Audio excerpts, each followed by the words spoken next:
नमो तस्य भगवतो अरहतो सम्मा संबुद्धस्य। यशोधरा और राहुल से बुद्ध की मार्मिक भेंट। तब तथागत को लेकर शुद्धोधन घर में गए। परिवार के सभी लोगों ने उन्हें अभिवादन कर आदरपूर्वक स्वागत किया, लेकिन राहुल की माता यशोधरा वहाँ नहीं आई। शुद्धोधन ने उसे बुलाया, किंतु उसने उत्तर भिजवाया, मैं किसी योग्य समझी जाऊंगी तो सिद्धार्थ मुझसे यही मिलने आएंगे। अपने सभी पूर्व संबंधियों और मित्रों से भेंट हो चुकने पर तथागत ने पूछा, यशोधरा कहाँ है? यह ज्ञात होने पर कि उसने आने से इनकार कर दिया है, तथागत तुरंत उठे और सीधे उसके भवन में गए। तथागत ने सारिपुत्र और मोगलान को साथ लेकर यशोधरा के कमरे में प्रवेश किया। उन्होंने उन दोनों से कहा, मैं तो मुक्त हूँ, लेकिन यशोधरा अभी भी मुक्त नहीं है। इतने लंबे समय तक मुझे नहीं देख पाने के कारण वह बहुत दुखी है। जब तक उसका दुख आंसुओं के मार्ग से बह न जाएगा, उसका जी भारी रहेगा। यदि वह तथागत का स्पर्श भी कर ले तो उसे रोकना नहीं। यशोधरा गहरे विचार में खोई अपने कमरे में बैठी थी।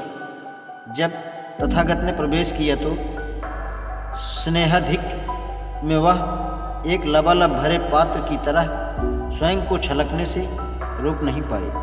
वह यह भूल गई कि उसका स्नेह भाजन महामानव बुद्ध हैं, लोक गुरु हैं, सत्य का महान उपदेष्टा हैं। उसने तथागत के चरण पकड़ लिए और जोर जोर से रोने लगी। लेकिन जब उसे इसका ध्यान आया कि शुद्धोधन भी वहाँ उपस्थित थे तो उसे लज्जा आ गई। वह उठी और आदर भाव सहित कुछ दूर जाकर बैठ गई। शुद्धोधन ने यशोधरा की ओर से क्षमा याचना करते हुए कहा, इसका यह व्यवहार उसके गहन स्नेह में से उत्पन्न हुआ है और यह मात्र एक क्षणिक भावना का परिणाम नहीं है। इन 7 वर्षों में अपने पति के बिछड़ जाने के बाद जब इसने सुना कि सिद्धार्थ ने गहनों और सुगंधित द्रव्यों का परित्याग कर दिया तो इसने भी उनका प्रयोग त्याग दिया। और जब इसने सुना कि उसके पति मिट्टी के पात्र में निश्चित समय पर ही खाते हैं तो वह भी एक ही बार आहार ग्रहण करने लगी। यदि यह मात्र क्षणिक भावुकता नहीं है, उससे ऊपर है, तो यह सब इसके साहस की ही परिचायक है। तब तथागत ने यशोधरा को उसके महान पुण्य और उस महान साहस की याद दिलाई जिसका परिचय उसने सिद्धार्थ की प्रव्रज्या के समय दिया था।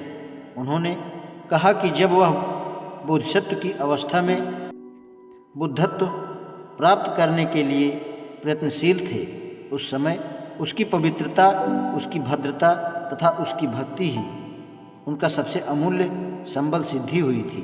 वह उसी का कर्म था और उस महान पुण्य का परिणाम था।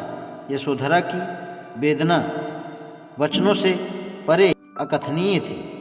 आध्यात्मिक उत्तराधिकार के रूप में उसके गौरव में वृद्धि हुई थी।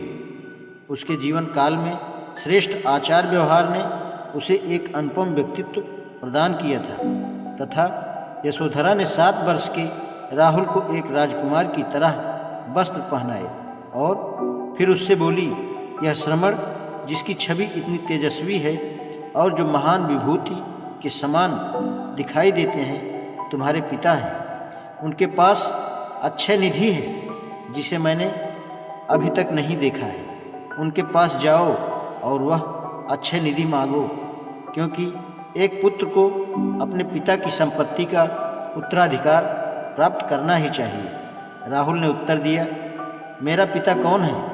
मैं किसी पिता को नहीं, बस केवल शुद्धोधन को ही जानता हूँ। यशोधरा ने बच्चे को गोद में उठा लिया और खिड़की में से भगवान बुद्ध की ओर इशारा कर दिया, जो निकट ही भिक्षु संघ के बीच बैठे भोजन ग्रहण कर रहे थे, और राहुल को बताया कि वही उसके पिता हैं, शुद्धोधन नहीं।